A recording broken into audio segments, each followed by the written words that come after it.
你要允许自己偶尔枯萎，再站起来面对。人生总会让你哭一阵子，但它不会让你哭一辈子。谁都会有最简单的日子，除了生死，其他都是小事。哪有那么多铁打的汉子？不过只是咬着牙在坚持。生活已经够累了，别再为爱恨茶饭不思。岁的新娘吴娟儿在给婆婆敬茶改口时，喊了一声“阿姨，请喝茶”。 At a wedding in Jiangxi, when the bride was supposed to serve tea to her mother-in-law and call her mom, she instead said, "Auntie, please have some tea." This one sentence completely stunned the groom's mother. It turns out the bride's family had suddenly demanded an extra 188,000 yuan as a name-changing fee. This hit the groom's family like a bolt from the blue, leaving them helpless. Faced with such a sudden turn of events, the groom couldn't come up with the money. At that moment, the bride's father felt humiliated and pulled his daughter away, attempting to use this as leverage to threaten the groom. But the groom didn't back down. He picked up the microphone and moved the entire venue with a song defending his dignity. After finishing the song, the groom left the wedding with unwavering determination, without looking back. After watching this video, I think everyone must feel a sense of injustice. Just look at the bride's parents, pulling something like this during their daughter's wedding banquet. Even if you weren't satisfied with the groom, what were you doing beforehand? This is your daughter's lifelong happiness. You can't act like a child at such a moment. Breaking your word at such an important event only reveals the narrow-mindedness of the bride's family. On the day of your daughter's wedding, as elders, you should sincerely give your blessings. You should say things like wishing the couple a happy and blissful marriage. The fact that the two of them made it this far is already fate granted by heaven. They had already reached the sacred moment of marriage, with all the relatives and guests gathered. As parents, if you raise the bride price at the wedding itself, aren't you afraid of becoming a laughingstock among the guests? Now look at the groom's family. The fact that they were able to host such a grand wedding already shows that they're not short on money. Even if they're not wealthy, organizing a wedding to this extent shows that the groom's parents truly love their child and wholeheartedly support this union. Just look at the groom's expression while singing, and the way he walked away. What more could you possibly be dissatisfied with? I bet even the host at the wedding didn't know what to do next. How would the guests feel in that moment? What would be going through their minds? As the song played, some guests shed tears, others applauded. Everyone at the venue was moved by the groom's singing. Watching him walk away, guests truly felt heartbroken. Some even used tissues to wipe away their tears. This happened at a wedding in Jiangxi. Actually, the groom had already paid 300,000 yuan as the bride price. But right during the wedding ceremony, the bride's parents demanded another 188,000 yuan, calling it a name-changing fee. This was extremely hard for the groom to accept, especially since it was brought up right in the middle of the wedding banquet, making him feel sudden and intense pressure. No matter who this kind of thing happens to, it's hard to swallow, right? At such a crucial moment, if it were you, wouldn't you be absolutely furious? The groom's parents had already bought a car and a house for their son. They spent the savings of multiple generations preparing for this wedding. Not to mention, they had already given the bride's family 300,000 yuan. Now they're being asked for another 188,000 yuan. Some people are wondering, are the bride's parents trying to sell their daughter? Throughout history, bride price has always been a formality. It was never about a fixed amount. 300,000 yuan is already a very high amount. For a family with modest means, there's no way they could afford 300,000 yuan. The groom already gave you that much. Can't you be content? Maybe they thought, asking for it at the wedding, the groom would be too embarrassed to refuse. And if he didn't pay, the wedding would be off. The groom would be worried about losing face in front of everyone, so they assumed he would pay. But unexpectedly, the groom used a single song to express his heartfelt pain to all the guests, and to show the backbone of a real man. Just like the lyrics say, life is hard for everyone. There are no iron men, only those who grit their teeth and carry on. His voice sang out the bitterness and helplessness of life. back to real life. No matter how much money you have, we all work hard just to survive. Everyone struggles, and no one's money falls from the sky. Even if the groom's family is wealthy. To be honest, we should all stand against such sky-high bride prices. Don't treat your daughter's happiness like a joke. Don't use your daughter as a stepping stone for your own comfortable life. Because we, as parents, also have our own dignity. Even if someone has money, there's a difference between willingness to give and being forced to give. Don't judge people just by how glamorous they look. Do you even know how much mortgage debt the groom's parents may be carrying? How many credit cards they've maxed out? How many people they've borrowed money from to make this wedding happen? That's why we should all give a thumbs up and support this groom for walking away so decisively. 彩礼绝对是婚前最狠的照妖镜。 Bride price, in fact, has long ceased to be just a wedding custom. It's more like a mirror that reflects the truest nature of a relationship. It is the sharpest and most direct, demon-revealing mirror before marriage. So, my friends, I want to say, never be afraid to talk about bride price. Many people worry that discussing the bride price might ruin the relationship, that the mood will change and the feelings will disappear. But in my opinion, this could actually be a good thing. Think about it. Under what circumstances would the discussion fall apart? There are only a few possibilities. The first is when the man feels that what you're asking for is too much and exceeds what he or his family can afford financially. At this point, you should realize that there may be a significant gap between your two families, or that your views on money and spending are fundamentally different. Even if you manage to reach an agreement in the end, you'll still have to worry whether he scraped the money together by borrowing from everywhere. After marriage, you might end up repaying the debt with him. This kind of marriage is essentially a poverty relief marriage. The second is when the man's family doesn't think you're worth that amount at all.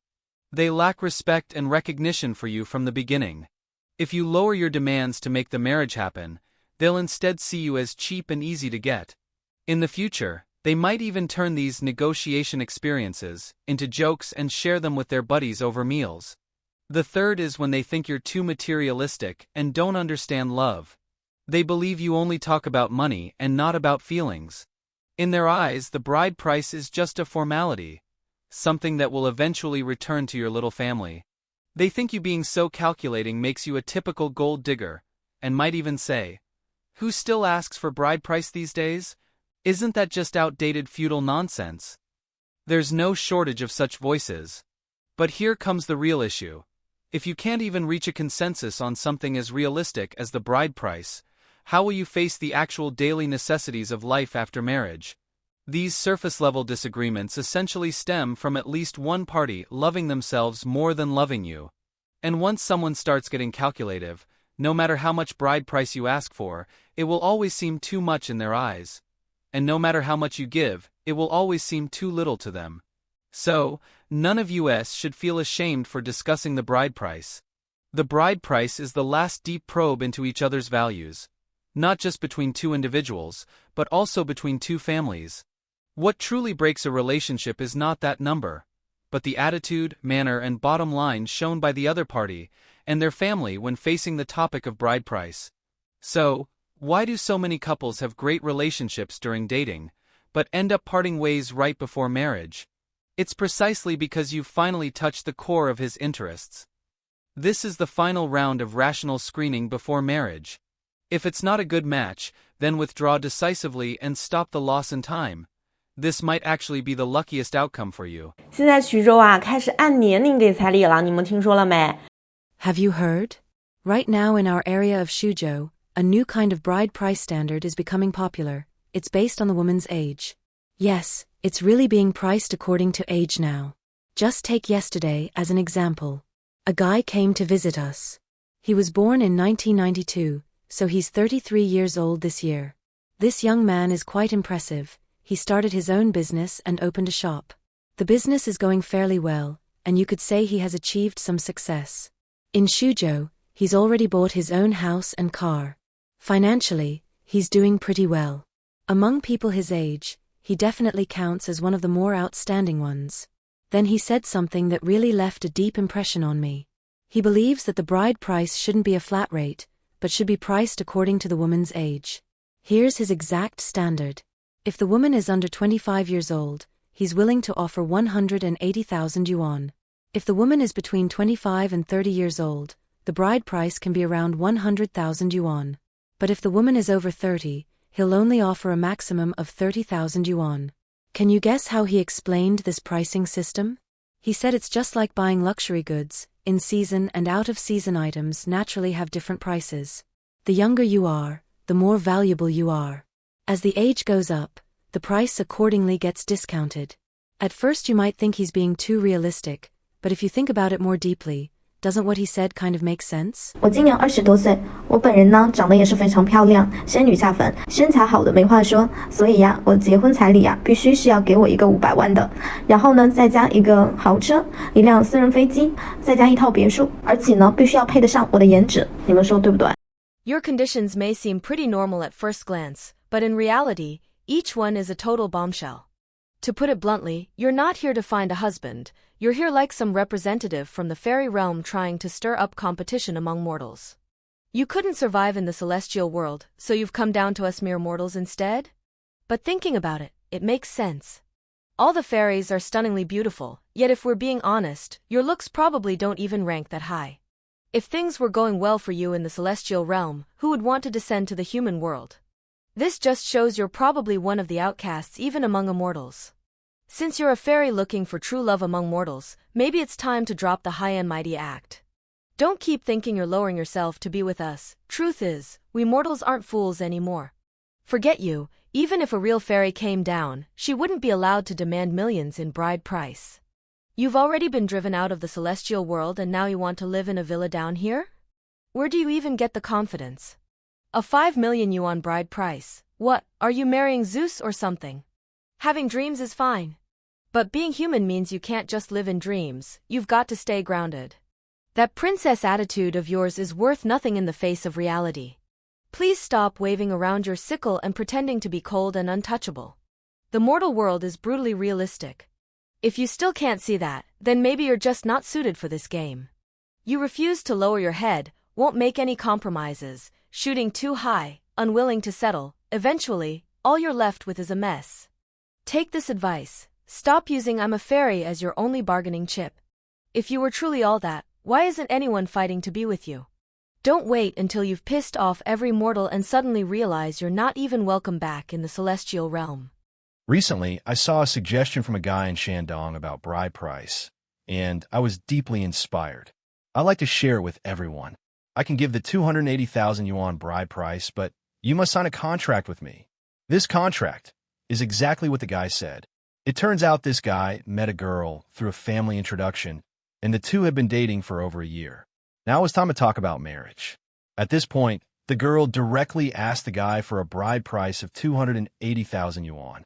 The guy said, this 280,000 yuan bride price isn't a big deal, I can give it to you, but you must sign a contract with me. If you cheat on me after marriage, you must return the entire bride price to me. If within 2 years, I haven't committed any fundamental mistakes, and you want a divorce, then you must return 85% of the bride price to me. If we get divorced within 5 years, you must return 50% of the bride price to me.